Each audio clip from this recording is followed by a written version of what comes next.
no fue un idioma innato, por así llamarlo, sino fue un idioma adquirido para mí, ¿no? A medida en que yo no estudié ni en mi propio país ni en ningún país de habla hispana, ¿no? Yo estudié en Francia, hice todo mi colegio. Pero tu habla materna es castellana. Claro, ¿no? El español con mis padres, por supuesto, ¿no? El español con mi madre era también el inglés, ¿no? Claro, pero tú eres hijo de embajador, de diplomático, ¿no? Mi padre era diplomático, soy hijo diplomático, hermano diplomático y padre diplomático. Y tú mismo eres diplomático. Y yo mismo diplomático. Pero ¿no? siendo... Falta imaginación, más que vocación, ¿o no? O no querían comprar libros nuevos y ya entre ellos se los prestaban. Así es. Pero siendo tú diplomático, tú has estudiado literatura, ¿no es cierto? Yo estudié literatura. Me doy cuenta que la literatura estuvo conmigo en el colegio en Francia desde los primeros años del colegio, ¿no? Pero de una manera pasiva, o sea, tú leías bastante. Leía lo normal. Hasta mi generación, tal vez un poco posterior, pero es una generación de lectura, ¿no? Más que de televisión. Hablo de niñez y juventud primera, ¿no? ¿Y qué autor recuerdas con cariño? ¿Franceses o de otras nacionalidades? Franceses sí, por el impacto que causó en mí, Malraux, por ejemplo, ¿no? Era lo... Y después ya cuando me traslado a Estados Unidos, porque mi padre nombrado a Estados Unidos, donde yo termino mis estudios, era también pues el año 60, o sea, el fin de la generación llamada de la beatniks, ¿no es cierto? Entonces los autores también de esa época, simplemente por curiosidad, ¿no es cierto?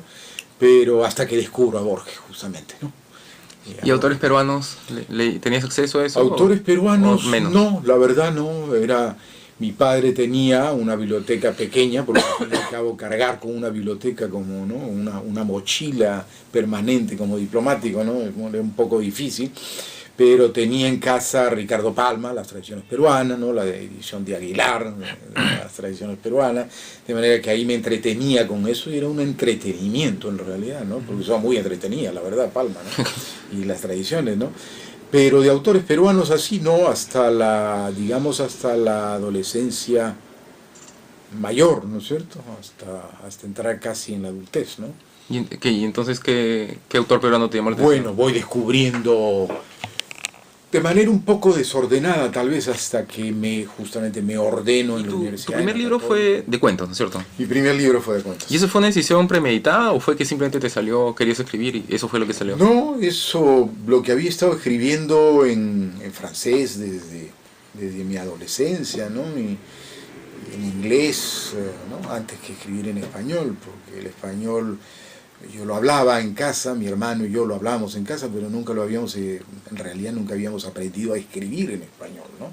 Era oral el español para nosotros, pero no era como el francés o el inglés, un idioma hablado y escrito, ¿no? Que lo manejamos en sus dos aspectos. Pero comencé en realidad los primeros escritos que tuve fueron siempre cuentos, ¿no? Y el cuento me sigue pareciendo sumamente estimulante, ¿no? Mis personajes no son como un personaje clásico, ¿no es cierto?, de cuentos o de novela. Pero en todo caso, con esos personajes vivo y convivo, como digo, por mucho tiempo, ¿no? Porque voy pensando la trama, voy viendo las situaciones, hasta que me decido a trabajar el cuento, ya propiamente dicho, ¿no? Nunca he dicho escribir, siempre he dicho trabajar, ¿no? Trabajar el cuento, trabajar la novela, trabajar el ensayo, la pieza de teatro, ¿no? ¿Y no te da pena crear todo un mundo alrededor de este cuento solo para 20 páginas? No. ¿No te parece como que trabajo sí, por las puras? O sea, podrías aprovecharlo mucho más escribiendo, no sé, una novela.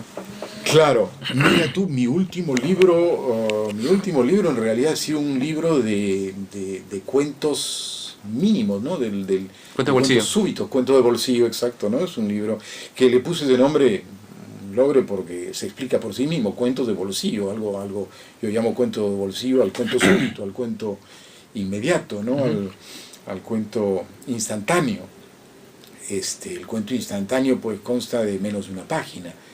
Esto es una colección de unos 70 cuentos, mini cuentos como lo llaman pues algunos, ¿no? En la tradición de Augusto Monterroso y la tradición incluso